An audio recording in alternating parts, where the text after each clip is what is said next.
Hey, what's up everyone? Morey Croson here, and today we're going to be breaking down the Diamond League Rabat 100 meters and why the results are so important. We're going to start the video right now. This is the newest edition of the Performance Lab. Reach your individual goals. You don't want to just talk about straight line speed. We also want to talk about your ability to be quick. We break down your video. Let's make you into the quarterback I know you can become. All right, so this was an awesome race to be able to see. So many great sprinters are a part of it, and it also should have actually had Marcel Jacobs as well, which just would have made it that much better of a race. We still had guys that were Olympians. We had Fred Kerley, the reigning world champion. Fernando Omanyala, currently the fastest man, or had the fastest time this season. Obviously, we got Trayvon Bromell. We have Akini Simbine, and then we also had Asafo Powell. I mean, it's just some great sprinters. Here's Fred Kerley here. First, I'm going to go into Trayvon Bromell, just because to me, obviously him running 10-1, I know that he's got to be not very happy about that. Probably should have came in 4th instead of 5th. When looking into this, I think you could really learn with him in that 5th step, right? So he's getting to this 5th step. Everything looks pretty good up until now. He's probably in the lead to me.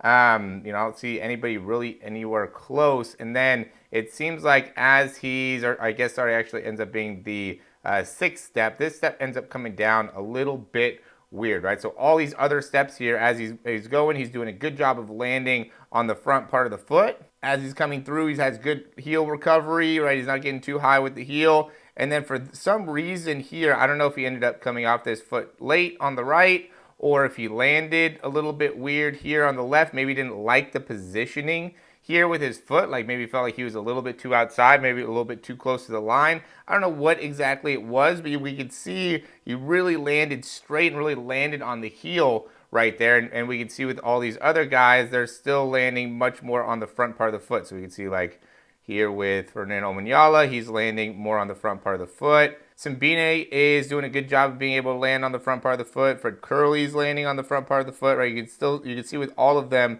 they're doing a really good job of having good positioning, good landing. And then we see with Trayvon Bromell, he's just going kind of straight down with that leg. And then from there, it kind of throws off the timing of this left leg. Because we could see even with this like left knee, he didn't necessarily get a ton of height here. But with a lot of these guys, we can see how they're doing a lot better job of being able to get more knee height.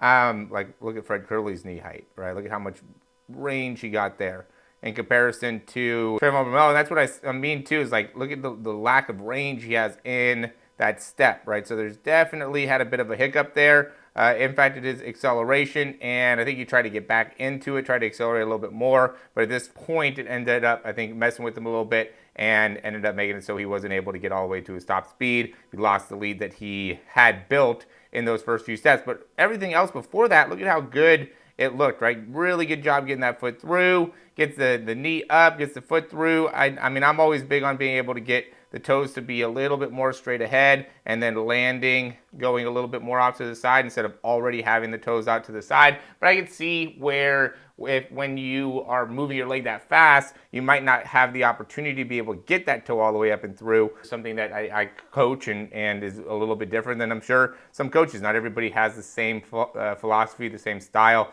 Really good. I love how he lands with the left side. So, and we can see similar thing with Fred Kerley as well. As he's coming through with his knee, they're both kind of forward with their knee, and then as they're touching down, having their foot go a little bit more off to the side. And it's really impressive with like this 4th step, how much in front Trayvon Bromell is because of the difference of the height, right? I mean, Trayvon Bromell is like 5'8", and Fred Kerley is like 6'3". And so the fact that he is doing a really good job of covering great length here, that really gives us a good showing of what can be when it comes to being able to really get into a nice start there. But again, look at how that foot, how much more open he is with his stride.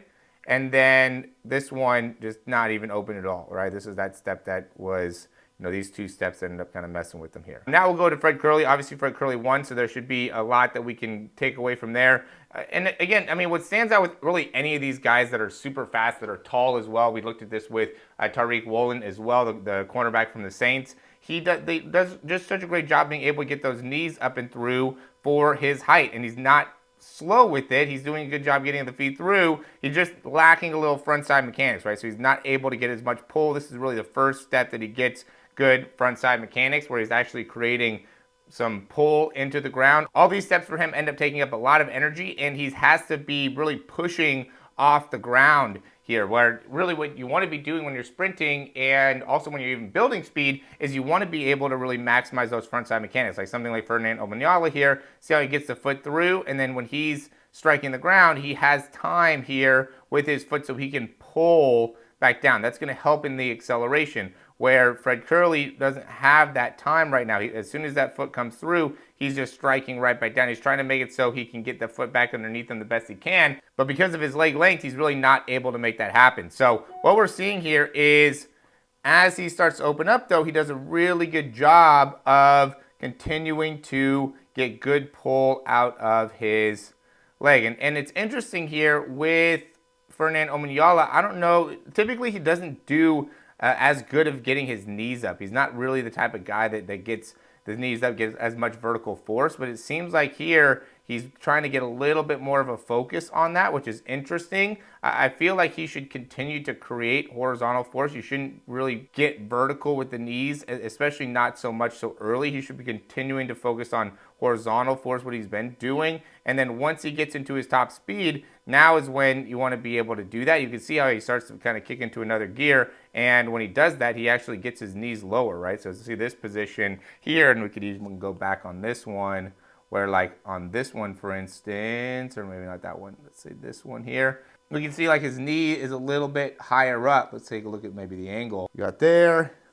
in comparison to there, right? So he's a little bit higher with his knee earlier on in comparison to when he's a little bit later, and he's really trying to get a little faster turnover. So, you know, what I would say with him is, and we talked about this before, with the knee height and being able to get more knee height, really the best way to be able to do this is, one, I think it's important to be able to get into this position later on, right? You don't need to rush into getting as much length per step, distance per step, especially for somebody like him. But you also want to be able to get to this position by maintaining a very close proximity with the heel. I recently went over a drill with this, and so we could see, let's go a little bit later into the race, like when Fred Kerley's coming through, see how his foot and his hip, like the range of motion that he has with his like kind of quad, hamstring. I don't know like the right way to really fully say what has good range of motion here, because it's almost like a strength and a range of motion simultaneously. But we could say he's like maybe 61 degrees, could be a good number there in comparison to, and it's hard, I know, with the angle to be able to say exactly where he is, but we could see like with him, maybe closer to 77 degrees, right? So we're looking to see essentially the angle of the knee. How well are you able to keep that angle really tight? And we could probably even go and do the same thing with Trayvon Bromell, because he does such a great job. And look at even how close his angle is, right, as he brings that foot through. Like his is basically picture perfect when it comes to how steep of an angle he has with his knee bend, right? 45-degree angle.